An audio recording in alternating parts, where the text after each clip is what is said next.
ब्रिजेश, आप ही से शुरुआत करते हैं। मध्य प्रदेश में खबरों के लिहाज से क्या कुछ खास और जिस तरीके से चुनाव को लेकर के क्या कुछ अपडेट आपके पास, सभी साझा करें।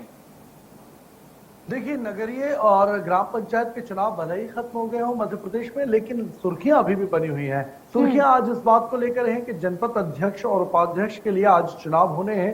जनपद सदस्यों के चुनाव तो पहले ही 3 चरणों में हो चुके हैं, लेकिन आज पूरे प्रदेश में एक साथ जनपद अध्यक्ष और जनपद पंचायत के उपाध्यक्ष का चुनाव होना है, जिसके लिए लॉबिंग लगातार बीजेपी और कांग्रेस दोनों ही दल कर रहे हैं, क्योंकि दोनों ही दल जानते हैं कि अगर जनपद अध्यक्ष और जिला अध्यक्ष ज्यादा से ज्यादा किसी पार्टी का फेवर का होता है तो ग्रामीण क्षेत्रों में अगले साल होने वाले विधानसभा के चुनावों में उतनी ही आसानी रहेगी।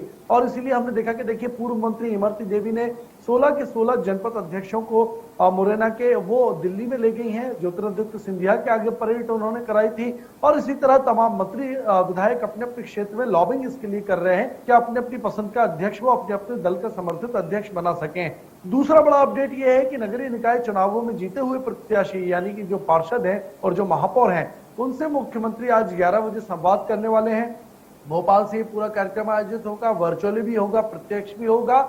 इसमें मुख्यमंत्री जो है जीते हुए उम्मीदवारों को बीजेपी के शाबाशी देंगे और उनसे मुलाकात करके बातचीत करेंगे। इसके अलावा देखिए, बीजेपी ने एक योजना और बनाई है। बीजेपी और कांग्रेस की अगर बात करें तो नगरीय निकाय के चुनावों में कई ऐसे नेता थे दोनों ही दलों के, जो टिकट न मिलने से नाराज होकर या विरोधी लोगों को टिकट देने के लिए से नाराज होकर पार्टी छोड़कर चले गए थे, या पार्टी ने अनुशासनात्मक कार्रवाई करते हुए 6 साल के लिए उनको बाहर का रास्ता दिखा दिया था। अब कांग्रेस लगातार ऐसे कार्यकर्ताओं को चुन चुनकर उन पर कार्रवाई कर रही है, उनको दागी करार दे रही है। लेकिन उसके उलट बीजेपी उन कार्यकर्ताओं की घर वापसी के प्रयास कर रही है और इसका काम जो है वो विधायकों को, जिम्मेदारी विधायकों को, मंत्रियों को दी है कि वो बड़े कैंडिडेट, जैसे सिंगरौली में हम बात करें तो बीजेपी के कई कैंडिडेट ऐसे नेता ऐसे थे जो दूसरे दलों के टिकट से चुनाव लड़े थे, उनको वापसी लाने के लिए ऐसे कई पूरे प्रदेश के कई दर्जनों नेताओं को वापस लाने के लिए बीजेपी प्रयास कर रही है।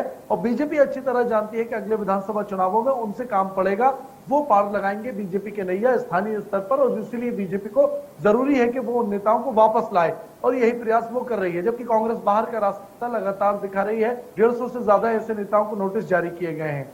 ये तमाम सुर्खियां हैं। इसके अलावा अगर मौसम की बात करें तो भोपाल और आसपास मौसम फिलहाल साफ है, लेकिन अगले 24 घंटों में एक बार फिर से 3 संभागों के लिए भारी बारिश का अलर्ट जारी किया गया है। चलिए ठीक है ब्रिजेश, आपके पास वापस लौटे।